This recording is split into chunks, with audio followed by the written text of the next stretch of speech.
Bonsoir à tous, heureuse de vous retrouver pour ce rendez-vous d'information sur Al Oula à la une aujourd'hui. Le Maroc célèbre l'Afrique. Le pays accueille les 12e Jeux africains.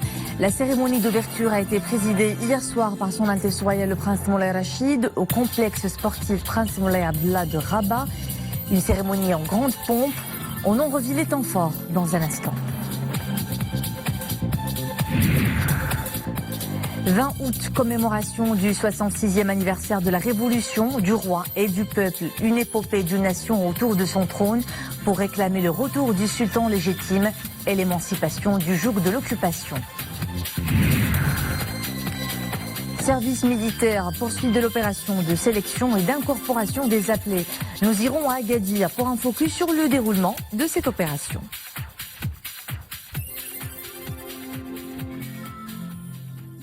20 août 1953, une date qui a fait date. 66 ans se sont écoulés depuis la révolution du roi et du peuple. Un épisode décisif de résistance de la nation autour de son trône et qui a permis de recouvrer l'indépendance du royaume. En commémoration de ce glorieux anniversaire, Sa Majesté le roi Mohammed VI adresse ce soir un discours à la nation. Le discours royal sera diffusé sur les ondes de la radio et à la télévision à 21h. C'est ce qu'annonce un communiqué du ministère de la Maison royale du protocole et de la chancellerie. Il y a donc 66 ans, la révolution du roi et du peuple. Une révolution et un tournant dans l'histoire du pays qui ont été motivés par l'exil du sultan feu Sa Majesté Mohammed V ainsi que de la famille royale par l'occupation française. Tout le peuple s'est révolté. Partout, manifestations, grèves et missions nationalistes se sont montées contre le colonisateur pour le retour du souverain légitime et la libération du joug de l'occupation. Souad Nachad évoque pour nous cette page glorieuse de notre histoire.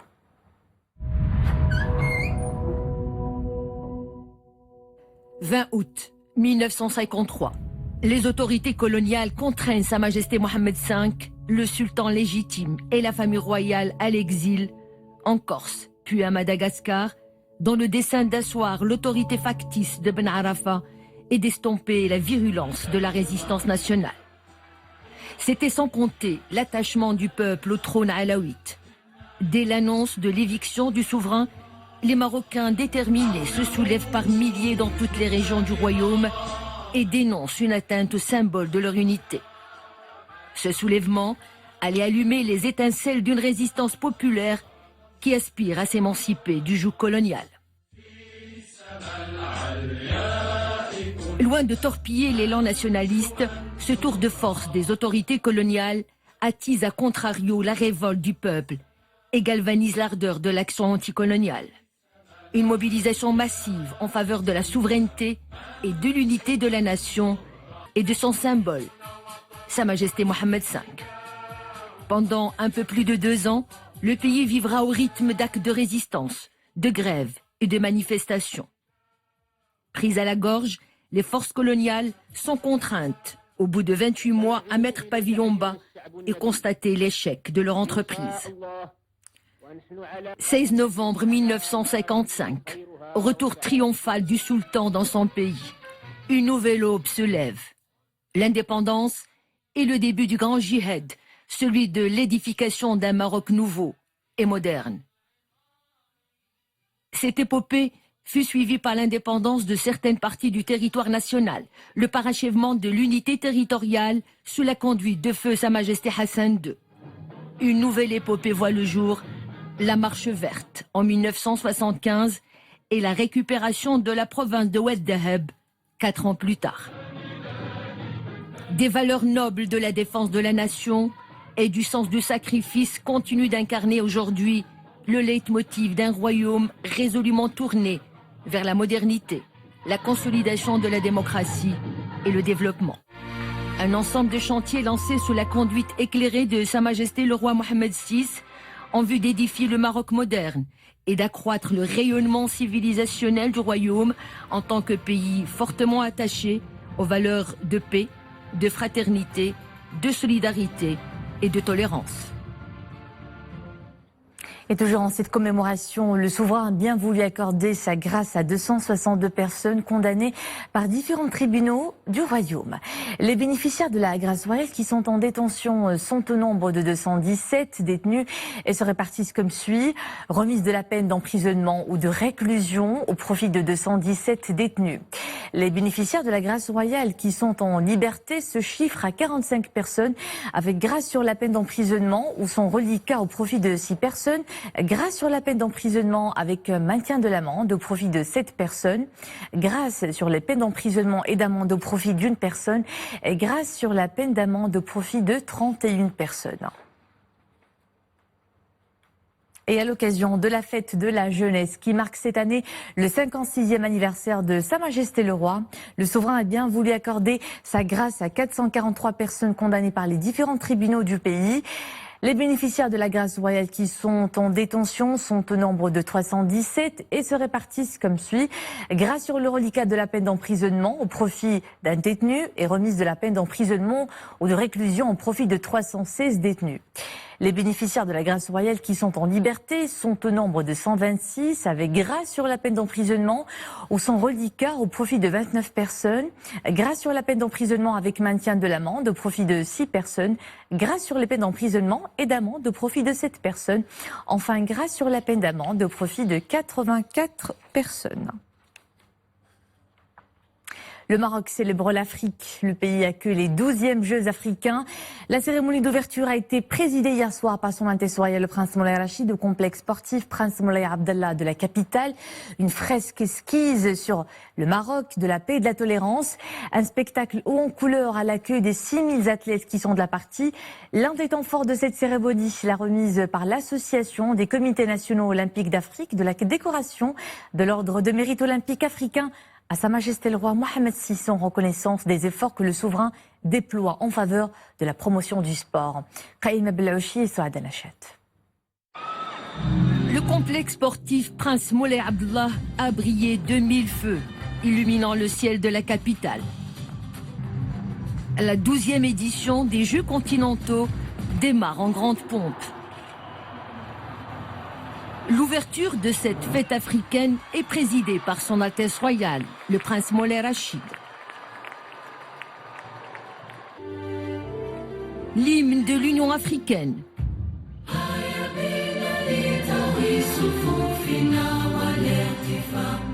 L'hymne olympique. Et l'hymne national ont retenti, entonné par le public présent.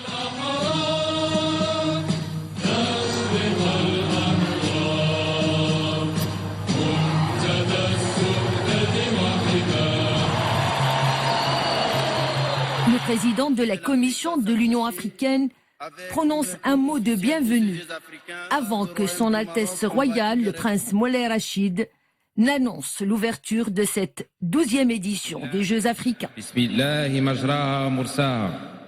باسم الجلالات الملك أعلن افتتاح الدورة الثانية عشرة إلى الألعاب الإفريقية الرباط 2019. La chanson des Jeux est chantée avant la prestation de serment par un athlète marocain et par un officier africain du Ghana. La chanson de la Marche verte, Nida El-Hassan, est interprétée avant le début du spectacle composé d'un prologue et de 10 tableaux, suivi d'une chanson à l'occasion du 56e anniversaire de Sa Majesté le Roi Mohamed VI. Féerique, grandiose, époustouflant, le spectacle est de tous les superlatifs. Une fresque représentative du Maroc de la paix et de la tolérance donne le ton à une cérémonie d'ouverture haute en couleurs. Une cérémonie au nocturne exalte en son et lumière les couleurs africaines sur le sol marocain.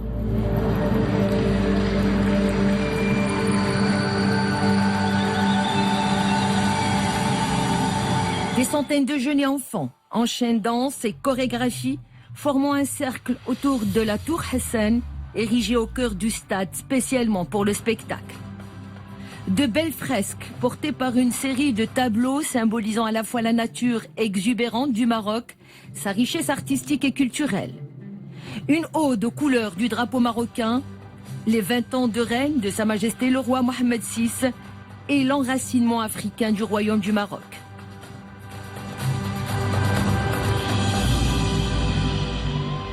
Le défilé des athlètes représentant l'ensemble des pays prenant part à cette grand-messe du sport continental confère une ambiance bon enfant au spectacle.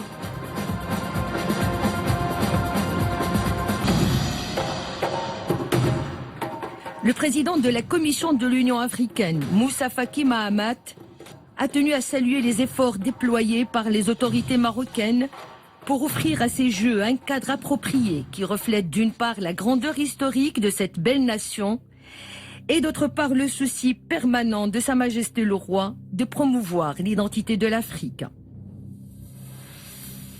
Monsieur Mahamat s'est dit admiratif de la qualité de la préparation de cette grande compétition sportive en seulement 9 mois, une prouesse digne des grandes nations. Enfin, sur les rythmes de Happy Birthday et Welcome Africa, le chanteur Redouane, accompagné d'une brochette d'artistes, a clos en apothéose le spectacle d'1 heure, marquant le coup d'envoi des Jeux africains. Placé sous le haut patronage de Sa Majesté le roi Mohamed VI, la 12e édition des Jeux africains se déroulera dans les villes de Rabat, Salé, Temara, Casablanca, Ben Slimane et El Jadida, avec la participation de près de 6500 athlètes. Ils se mesureront au kayak, au basketball, à la boxe, aux échecs, au football, à la gymnastique, au handball, au billard, au snooker et au volleyball, en plus des Jeux qualificatifs pour les prochains Jeux olympiques, notamment l'athlétisme, la natation, le beach volley, l'haltérophilie, le cyclisme, l'équitation et le judo. L'Association des comités nationaux olympiques d'Afrique a décerné à cette occasion la décoration de l'Ordre de mérite olympique africain à Sa Majesté le Roi, en reconnaissance des efforts que le souverain déploie en faveur de la promotion du sport.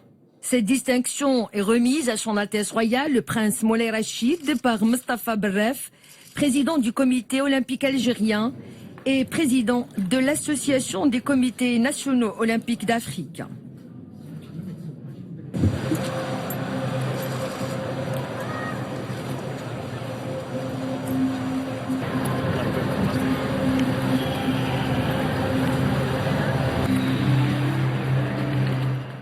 Les jeunes du Royaume s'apprêtent à entamer le service militaire. L'heure est à la sélection et à l'incorporation des appelés.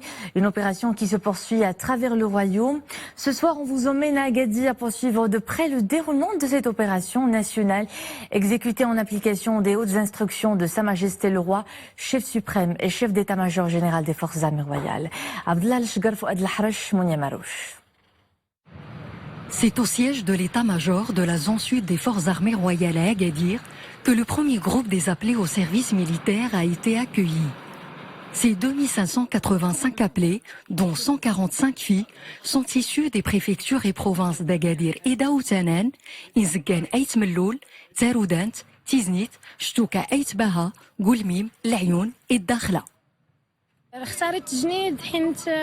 J'ai choisi le service militaire, je pense qu'il va m'apporter beaucoup sur le plan personnel et professionnel. Nous sommes ici pour accomplir notre devoir, ils nous sont bien accueillis, tout se passe bien.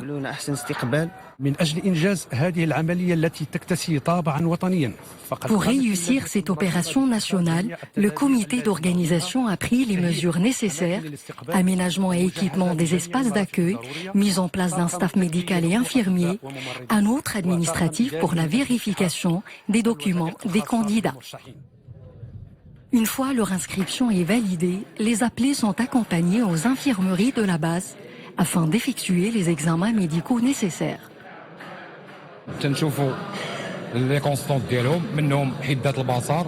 Nous évaluons leur acuité ophtalmologique, leur taille, leur poids et leur pression artérielle. Les postulants subissent également une analyse d'urine et de sang et un contrôle clinique.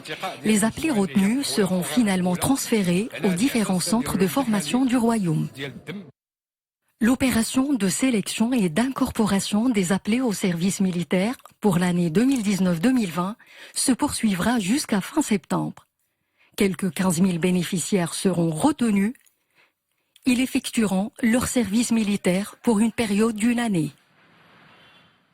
Les couleurs du ciel maintenant, avec toujours de la canicule dans plusieurs régions du pays. Les provinces du sud, du centre, du Souss, le Haouz aussi, avec des températures de 41 à 46 degrés. Cette nouvelle vague de chaleur persiste jusqu'à jeudi. Et puis dans le nord, de fortes rafales de vent de mercredi à vendredi jusqu'à 85 km/h. À Tanger, Assela, Fas, Anjara, Madiaq et Tétouan. À l'international, la Syrie, où les combats font toujours rage, Idlib, djihadistes et rebelles ont été contraints de se retirer de secteurs clés de cette région, dans le nord-ouest, face à l'avancée des troupes du régime soutenues par Moscou. Les groupes anti-Assad ont quitté la ville stratégique de Khan Sheikhoun dans la province, ainsi que des secteurs adjacents dans le nord de la province voisine de Hama. La majeure partie de la province d'Idlib et des segments des provinces voisines d'Alep, de Hama et de Latakia échappent toujours au contrôle de Bachar el-Assad après 8 années de conflit. L'épidémie d'Ebola gagne du terrain en République démocratique du Congo. 3 cas d'épidémie ont été confirmés depuis le 16 août, parmi lesquels 2 décès dans le village de Chiwo, dans le territoire de Mwenga. 4 autres cas suspects ont été enregistrés par les équipes de la riposte. L'OMS s'alarme de la propagation du virus et promet plus d'appui justement à ces équipes de riposte dans la sensibilisation contre Ebola. La justice italienne a ordonné aujourd'hui le débarquement à Lampedusa en Sicile des migrants à bord du bateau de l'ONG espagnole Open Arms. Elle a mis sous séquestration ce navire, et ce après une inspection de la police judiciaire de 2 médecins que, compte tenu de la situation difficile à bord du navire, les rescapés devaient être débarqués dans les prochaines heures sur la petite île sicilienne. L'Espagne avait annoncé auparavant l'envoi d'un navire militaire pour récupérer les migrants à bord du bateau de l'ONG espagnole bloqué près de l'île italienne de Lampedusa. Au Brésil, la police a abattu un homme qui retenait la trentaine de passagers d'un bus 4 heures après le début de la prise d'otages sur l'immense pont reliant Rio de Janeiro à la ville voisine de Niterói. La circulation sur ce pont de 13 km de long a été quasiment paralysée à l'heure où des milliers de personnes se rendaient à leur travail. Aucun des otages n'a été blessé à bord du bus qui se rendait à Rio. La prise d'otages a commencé vers 8h30 GMT lorsque l'inconnu est monté à bord du bus et a menacé les passagers. On ignore à ce stade le mobile de cet acte. L'esprit et la culture du bénévolat au menu d'un séminaire de formation au profit des jeunes de Jarada, initié par le Croissant Rouge marocain. La rencontre fait de la sensibilisation au bénévolat son cheval de bataille, tout comme l'intérêt que représentent les gestes de premier secours. Le reportage est de Rachid Lassabi avec un commentaire de Zakaria Moukambillah. Comment réagir face à quelqu'un qui vient de perdre connaissance ? Quels sont les premiers gestes à avoir après un accident? Différents cas sont présentés aux participants. Grâce à cette formation au premier secours, ces bénévoles s'initient aux gestes qui sauvent.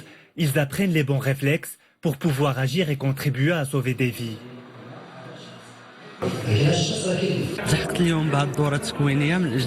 La formation sur les gestes de premier secours est bénéfique. Ces techniques peuvent être utiles dans la vie de tous les jours et aider à sauver les autres.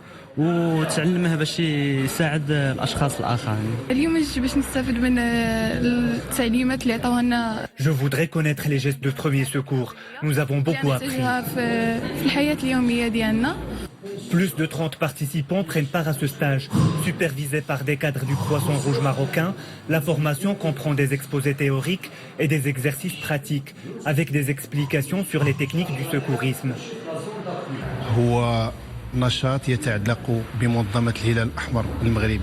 À travers cette session de formation, nous voulons sensibiliser la population de Jarada aux activités du Croissant Rouge marocain, dont les premiers secours, le travail collectif et d'autres services.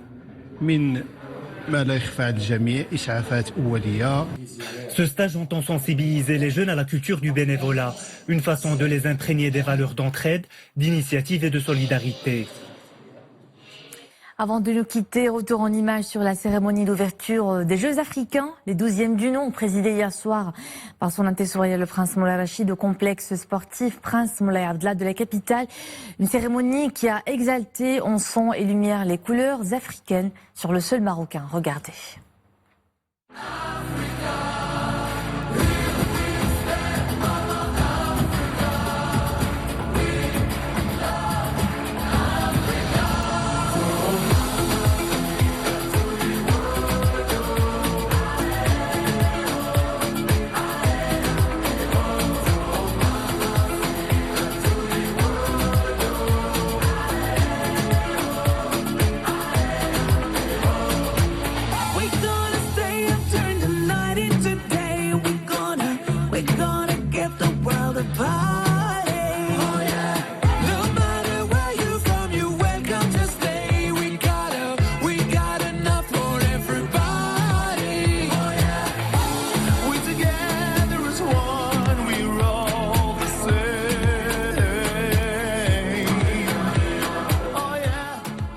Et on souhaite bonne chance à nos athlètes. C'est ici que nous nous quittons. Merci à vous de nous suivre. J'aurai le plaisir de vous retrouver demain. Belle soirée.